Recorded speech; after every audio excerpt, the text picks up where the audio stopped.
সম্প্রতি সামাজিক যোগাযোগ মাধ্যমে ভাইরাল হওয়া এক ভিডিওতে দেখা যায় ঢাকায় পলিটেকনিক্যালের শিক্ষার্থীরা তাদের চলমান বিক্ষোভের অংশ হিসাবে সড়ক অবরোধ করলে এক সেনা কর্মকর্তা জরুরি কাজে ওই সড়ক দিয়ে যেতে চাইলে শিক্ষার্থীরা তাকে বাধা দেয় এবং তার সঙ্গে তর্কে জড়িয়ে পড়ে। তবে ওই সময় ওই কর্মকর্তা মাথা ঠান্ডা রেখে তাদেরকে বোঝানোর চেষ্টা করেন। ভিডিওটি ছড়িয়ে পড়ার পর থেকে ওই শিক্ষার্থীদের নিয়ে শুরু হয় ব্যাপক সমালোচনা। অনেকেই বলছেন ওই সেনা কর্মকর্তার ইউনিফর্মে থাকা বিভিন্ন ব্যাজ ও ইনসিগনিয়ার মানে যদি তারা বুঝতো তাহলে তার সঙ্গে তর্ক করা তো দূরের কথা, তার সামনে দাঁড়ানোর সাহস পেত না। তার ইউনিফর্মে থাকা ব্যাজগুলো স্পষ্টভাবে বোঝা না গেলেও যা দেখা যাচ্ছে তা থেকে ধারণা করা যায় তিনি লেফটেন্যান্ট কর্নেল পদমর্যাদার, অর্থাৎ তার নেতৃত্বে পরিচালিত হয় সেনাবাহিনীর একটি ইউনিট। চলুন এক নজরে জেনে নিই তার ইউনিফর্মে থাকা ব্যাজগুলোর অর্থ কি। ভাইরাল হওয়া ভিডিওতে প্রথমেই তার বুকের ডান পাশে দেখা যায় নেম প্লেটের উপরে para commando badge. Para commando Bangladesh সেনাবাহিনীর একটি বিশেষ কমান্ডো দল। তারা শত্রুদের এলাকায় নিঃশব্দে প্যারাশুটের মাধ্যমে প্রবেশ করে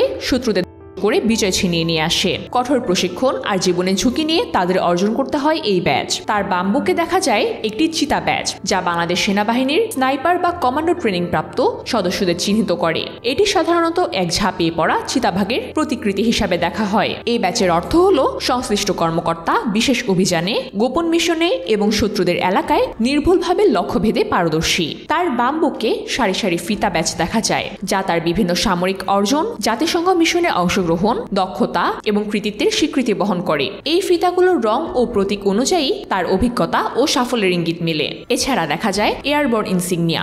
সেনাবাহিনীর যেসব সদস্য 1000 মাইল ফুট উচ্চতা থেকে প্যারাশুট নিয়ে ঝাঁপিয়ে পড়ার প্রশিক্ষণ শেষ করে তারাই কেবল এই ব্যাচ পায়। এরা সাধারণত উচ্চতা থেকে প্যারাশুট নিয়ে ঝাঁপ দেওয়া, নির্ভুলভাবে অবতরণ করা এবং রাতের অন্ধকারেও নিঃশব্দে মিশন পরিচালনার বিভিন্ন কৌশল জানে। যারা এই ব্যাচ অর্জন করে সেনাবাহিনীতে তাদের এক বিশেষ সম্মানের দৃষ্টিতে দেখা হয়। এছাড়া তার বাম হাতে নবম ইনফ্যান্ট্রি ডিভিশনের ব্যাচও দেখা যায়। বাংলাদেশ মিলিটারির অফিসিয়াল ওয়েবসাইট অনুযায়ী সেনাবাহিনীর সবচেয়ে কৌশলগত ও গুরুত্বপূর্ণ ফরমেশন হচ্ছে এই ডিভিশন। তাদের মূল কাজ যে কোনো পরিস্থিতিতে রাজধানীর নিরাপত্তা নিশ্চিত করা।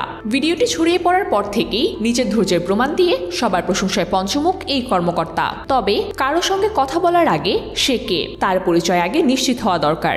শিক্ষার্থীদের উদ্দেশ্যে এমন কথাও বলছেন অনেকে।